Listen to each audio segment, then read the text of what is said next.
And Senator Blumenthal is next. Thanks, Mr. Chairman. Good afternoon, Good afternoon. Judge Jackson. I know your birthday, September 14th. Yes, sir. You have the happy coincidence of a birthday with Constance Baker Motley, Yes, sir. who just happens to have been born in New Haven, Connecticut. Ah, And we're very proud that she is a daughter of New Haven and Connecticut.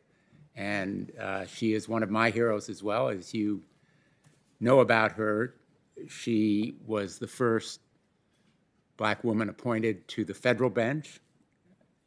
She is the first Black woman to have argued before the United States Supreme Court. In fact, her record before the court was 10 wins and 0 losses. She was very predominantly responsible for Brown versus Board of Education. Thurgood Marshall got most of the credit, but she did a lot of the work.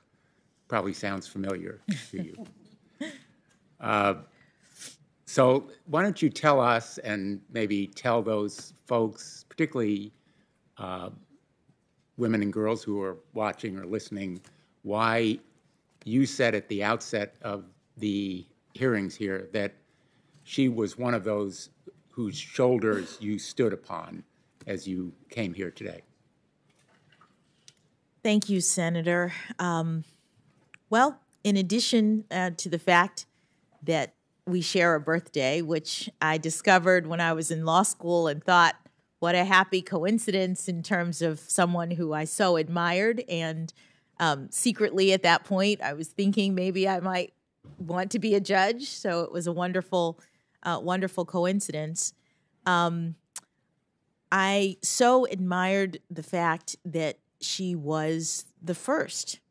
It's not necessarily easy to be the first, but it is an opportunity to show other people what is possible. When you're the first, it means no one has ever done it before like you, and there may be hundreds, thousands of people who might have wanted that opportunity and thought, I can't do that because there's no one there like me. And so being a trailblazer, whether it's Judge Motley or Justice Marshall or Justice O'Connor, being a trailblazer is really inspiring, I think.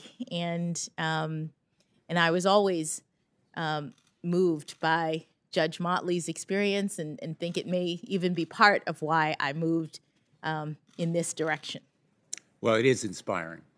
And I hope that your very inspiring story will make it possible for a lot of others to think it not secretly, but say it out loud and aspire to it, because it's what this country needs. And fortunately, President Biden has recognized it in the nominees that he's put before us. And we've tried to work with the great leadership of Senator Durbin to confirm people of real merit, the kind of qualifications in intellect and character and depth and warmth that you bring to us today. I want to talk a little bit about voting rights, because part of the reason why those dreams now are realities is that more people have the right to vote, at least until recently. In fact, there has been a lot of backsliding about turning back the clock on voting rights. The gentleman sitting behind you, Doug Jones, our former colleague, whom we very much respect and admire, wrote a tribute to Vivian Malone Jones, who has a rich story as a civil rights warrior and who succeeded John Lewis as head of the Voter Rights Project.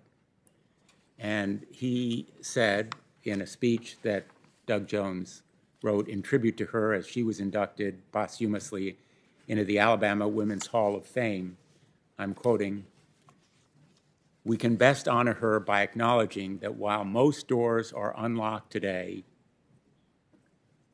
they are still heavy and so hard to open for so many people in Alabama and the rest of the nation.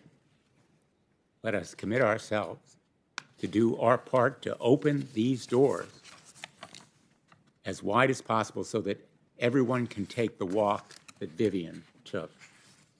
I'm going to ask that former Senator Jones' full speech be entered in the record, Mr. Chairman. Thank you. The simple fact of the matter is, Judge Jackson, Congress passed the Voting Rights Act in 1965.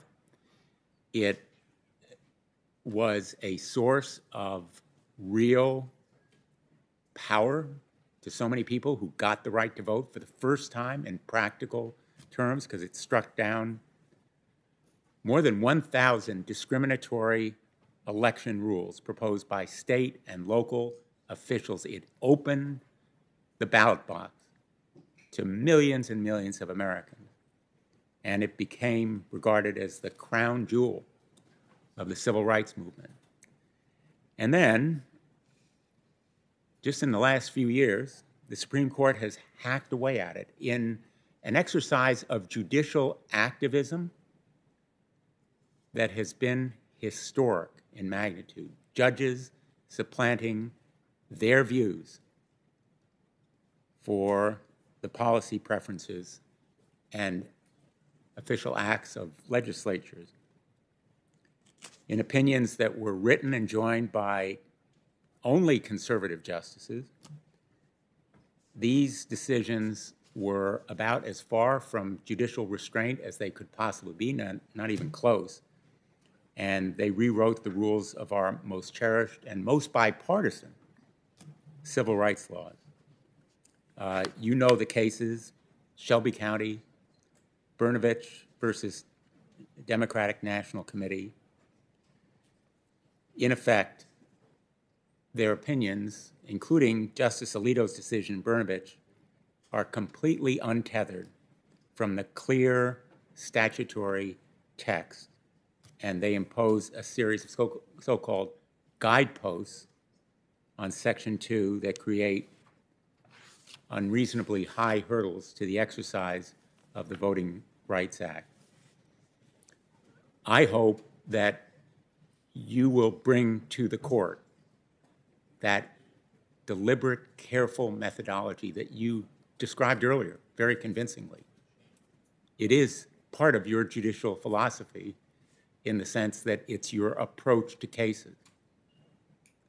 And it has been very persuasively and clearly articulated. And I think if that kind of deliberate and careful methodology had prevailed on the United States Supreme Court, we would still have the Voting Rights Act in full right now.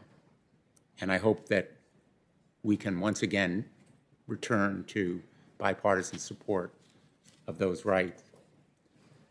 The most recent exercise of unfortunate decision-making in the voting rights area came just hours ago when the Supreme Court struck down the decision of the Wisconsin State Supreme Court in Wisconsin Legislature versus Wisconsin Elections Commission. What is striking is not only the result, but the fact that it was done as part of the shadow docket. We've talked a lot about it here, and what the people of America should know is there's no oral argument, there's only minimal briefing, there are no full opinions of the court. In fact, I'm holding up a per curiam opinion that is about 12 pages in length from the court, which means you don't know who wrote it. And there is a powerful dissent. I recommend that everyone read it. Again, use of the shadow docket has become increasingly prevalent since 2017, and in effect, the United States Supreme Court is shirking its duty. I hope you will bring to the court the kind of responsible and methodical approach to decision-making that will lead to an avoidance of the shadow docket, as well as a return to the Voting Rights Act. And if I can just offer one more piece of advice on the court's workload, I have a chart.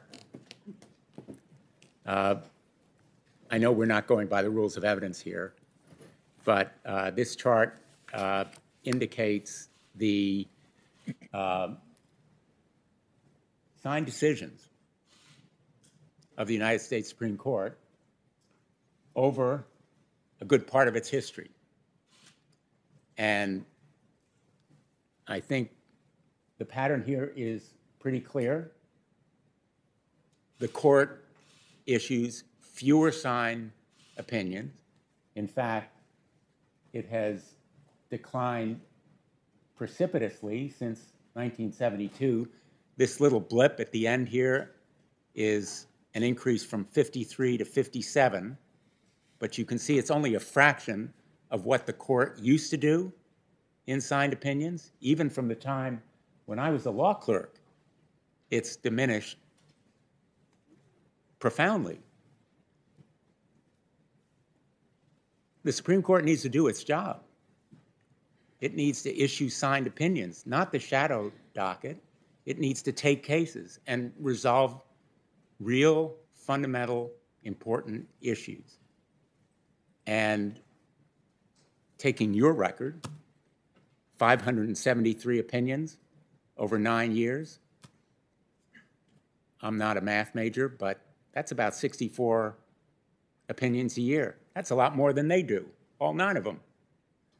So I hope you will bring the energy that you have demonstrated in this room, the energy and the work ethic to the United States Supreme Court, because clearly you have both. And I think the court is very much in need of it, as it is some of the other great qualities, intellect, character, that you have demonstrated here. Just a couple more points, if I may. You were asked earlier about dissents. I want to ask you about one in particular, the dissent of your mentor and your predecessor on the court, Justice Breyer. I am told, I think I've read, that there is one opinion that he is proudest of. Could you tell us what you recall it being, if you know? Senator, I'm not able to answer that question. Well, I think he said that the dissent that he is proudest of was in parents involved in community schools versus Seattle School District. I think he said it was the opinion that he was proudest of, and he cited it in a Harvard Law School symposium about his notable opinions, and he said this dissent was most notable. I will give you the citation when we're done, and ask that it be entered into the record, Mr. Chairman. Without objection. It's 77 pages long, and it's a dissent. It's a dissent in the parents involved case, which was a 5-justice plurality invalidating public school integration plans in Seattle and Louisville. The plans had been in place for decades, put in place by 2 local school boards, voluntarily trying to address school segregation in public schools in both of those cities. And the justices, conservative justices, striking down the school integration plans, said in effect they couldn't move forward with those integration plans. You may recall it is the opinion where Chief Justice Roberts said, very famously, the way to stop discrimination on the basis of race is to stop discriminating on the basis of race. Justice Breyer, in dissent, which reminded me of a lot of what you've said here this week, wrote, quote, "I do not claim to know how best to stop harmful discrimination, how best to create a society that includes all Americans, how best to overcome our serious problems of increasing de facto segregation. But as a judge, I do know that the Constitution does not authorize judges to dictate solutions to these problems. Rather, the Constitution creates a democratic political system through which the people themselves, through their legislators, must together find answers. The court should leave them to their work." I think that's the philosophy that you've articulated here today, the judicial philosophy of separate branches of government, as you so eloquently described our constitutional scheme, our federalism that really should have led the court to respect the Wisconsin Supreme Court's decision and the Wisconsin governor's decision, and to stay in its lane, as you have put it so well. The fact is, there has been a lot of progress, and we see it in this hearing room. But there is a lot of work still to be done, and there's a lot of reason for folks to feel even some anger at what we've seen on voting rights and on resegregation in some areas. So I am really excited, as I've indicated, and joyful at the great landmark and the historic accomplishment that your nomination represents and reflects. And I hope, as I've said, that not only will you make the court look more like America, but hopefully think more like America. And I want to thank you for your very hard work, all of what you personally have done, because you as a person have done it. And history has given you this opportunity. Your parents have helped to make it possible. Your family story is so powerful, but you've really earned it.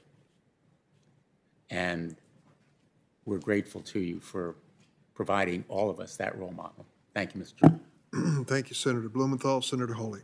Thank you.